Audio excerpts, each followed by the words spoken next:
Welcome back to my YouTube page. We have the rematch of Hero versus Scan. This is game 2. Scan did win game 1 in a pretty impressive fashion. This is going to be played on Apocalypse. And let's get into it. By the way, if you like this kind of content, do subscribe to the channel, like the video, leave a comment, all that. That helps me get this video out there to more people like you. And see this shirt that says Get Good Scrub? You can get that at tastelessthreads.com, my merch shop. Yeah, let's cover my ugly mug up and get into this game. So, both players are sharing the bottom. This is a 3-player map.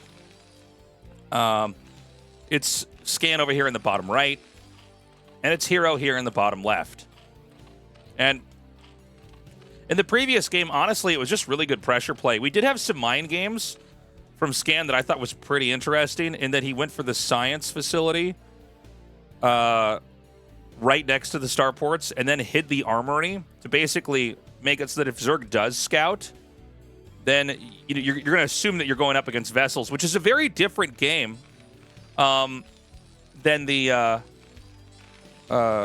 idea of just going for vessels, trying to irradiate, kind of playing more of the standard SK Terran style. When you go for Valkyries, it's a much stronger push that basically forces the Zerg to really deal with the Terran directly. So we have, in this case, a depot out here at the entrance. The barracks is going to be made next unless Scan is crazy and goes for Command Center first, which he doesn't. Hero actually goes for the same build in Game 1. Probably the OG macro build of Zerg, which is just Hatchery after Overlord. I guess the OG one would be Hatchery on 12? No, that's right. I'm right. Never mind. So, things are going to be a little bit slow here. Nobody can really damage the other. We didn't end up open up with like a barracks on 8 or any kind of aggression. The Terran's not going for a gas build where there's a vulture that can be out on the map. The Zerg doesn't want to be aggressive. And generally speaking, the Zergs don't want to be aggressive early in a ZVT. They want to be defensive. Because otherwise you're just probably, if you don't end the game right away, the Terran's just going to be too big and there's not a lot you can do to deal with it. So Scan is just banking up enough minerals to get this command center. There's going to be one Marine that's going to pop out, I think just before this drone can actually get there. So all the drone needs to do is see that there's a command center being made here, and he just runs right out. I have seen games where they'll try to get like 2 hits from the drone off. How much damage does a drone do? It's 5, right? Yeah. They'll try to get 1 to 2 hits off on the Marine and then run out. It is a little bit risky just because, you know, if you lose the drone, it's pretty terrible, but there's sometimes these little tiny opportunities that could be created. And, you know, let's say that you attacked with Lings later on. Maybe that Marine gets killed a little bit quicker. Just stuff like that. Second barracks is going to be made over here.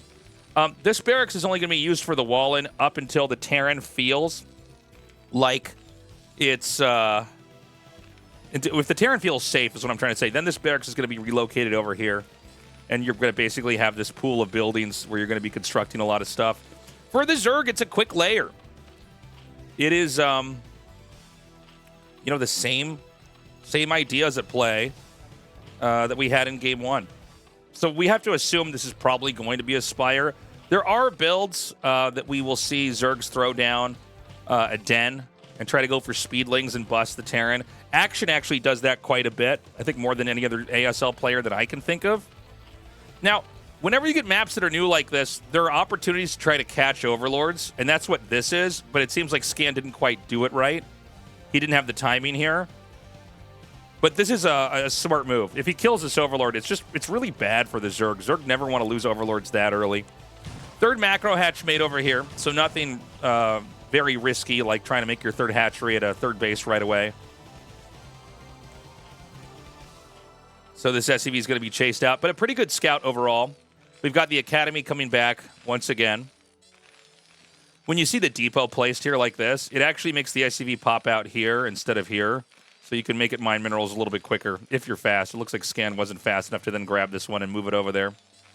Zerglings are moving out on the map, but there's just enough Marines. The same 6 Marines from Game 1 are in Game 2 now.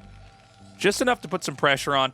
Now, the truth is Hero actually took quite a bit of damage with the 6 Marine rush, but I don't imagine we're going to see Scan do it again. I think you have to randomize your behavior a little bit when you're doing a couple games in a row against somebody. So Stim is being upgraded. We've got the eBay coming into. So again, the same build being run here from Scan. I guess the big question I've got is he going to go for Valkyries again, or is he going to mix it up?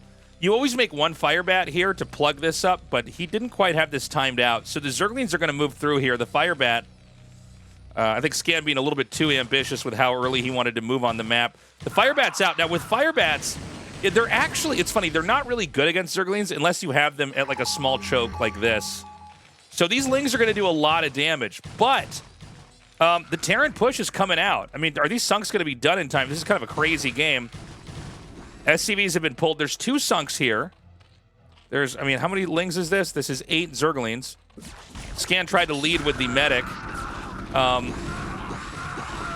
And he does mow down this. Now, when you're the Zerg right now, what you need to do is actually make sure you're microing the Sunks and targeting the same Marine, and that's exactly what he's doing. One Sunk does go down, but with 1 Marine left over, there's not a whole lot you can do. Mutas are going to hatch. And we'll see if we get that +1 air attack upgrade. Turrets are coming down, but this was, you know, a bit of a chaotic game. It wasn't your standard ebb and flow. You can see Scan's going to leave the medics here to basically buy time because the turrets are slightly late. I think with that maneuver, it's, you know, it's fine. He's got his turrets up basically in the nick of time. The 2 more barracks are being planted down here. He is actually sniping these SCVs. This is pretty big. If this position can't be reclaimed here, you can see he even has to take that SCV off of the turret. Can he get that one as well? Okay, so this is the beginning of a real threat here. The Marines are not high enough in numbers, and so the Mutas can, if the right angles... Oh my god, could he come in again? No, the turret finishes. We can see he's using the hold position micro instead of A moving here. When you use hold position as the Mutas get close, they'll actually spread out their glaives. But, I mean... Hero's really giving it to Scan here. The fact that these are not done is pretty bad. If you don't play a lot of Terran vs. Zerg, it can be misleading. Like, this is a really weak position here with these barracks not done. The Terran really needs to operate like a very well-oiled machine. Otherwise, the Mutalisk damage just begins to compound. Back at home, we've got a big drone transfer here. Hero's going to have that sent over there. We don't have the +1 air attack this time. It seems like he's just going to try to lean into the Mutas. Do we have a den? No, I don't think we do. So, I mean, this is going to be... We're locked into Mutas, basically. And, you know, Terran does get these extra barracks done. The factory's finally started. +1 range attack is almost done. But the Zerg's done a lot of damage. I mean, I would be feeling pretty confident if I was a Zerg here.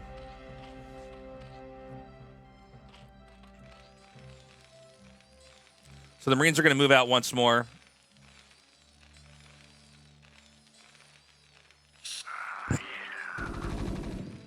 And, you know, I don't know. I don't know if Scan can really get anything done right now. There we have the den and the Queen's Nest. A little bit of a later den here. And so we're going to get to that hype tech right away. And basically, Hero's just waiting for these moments where the Terran's going to leave his base like this. And you can see, you know, Hero just has to check and make sure, okay, where are those Marines? How close out are they? Because the map here, I mean, it's a very big blank area. The Zerg doesn't have a lot of vision, so you don't want to get surprised by a counterattack. The Terran is going to move out. The factory's been lifted. One thing about seeing that factory is now you know it's not going to be a 3-tank committal push. Not that I think there's enough time to ever do that, but there are games where you get 3 tanks and you'll try to come in and gun down the expansion and try to end it like right in mid-game. We've had some fantastic you know, professional matches where the Terran is able to actually shut them down like that. But the problem is that, yeah, I mean, this is basically like just such an abusable position. We probably need a turret here and here. You can basically kill Marines as they come out, and now these Mutas are going to come in here along with these Zerglings and overwhelm this, and that's going to be a GG. I mean, kind of a crazy game there. You know, you really can't let the Mutas beat you up early. It's so hard to ever recover. especially when you get enough Zerglings and enough Mutalisks in the game. Scan was trying to do the same technique that he did in Game 1, where he was not halfway across the map, but kind of generating a threat with his units out there. But his base wasn't safe. There was the barracks were delayed, so the Marine count overall was smaller. That also delayed the factory because Scan was preoccupied. And then with that army that was supposed to make a threat, it didn't keep the Zerg out of the base. The Zerg knew that there's no way he can go all the way across the map or even halfway across the map. And when it was time, the Lings come in and kill the Marines along with the Mutas. There's nothing you can do, and that's GG. Thank you so much for watching. Again, please subscribe to the channel. I'll be putting out videos every day. Like the video, I don't know, all that YouTube stuff. Check me out on Twitch. It's Tasteless TV on Twitch. And go to tastelessthreads.com. We got a Get Good Scrub shirt that you can get there and a lot of other cool stuff. I hope you have an amazing day. Thank you for watching. Bye-bye.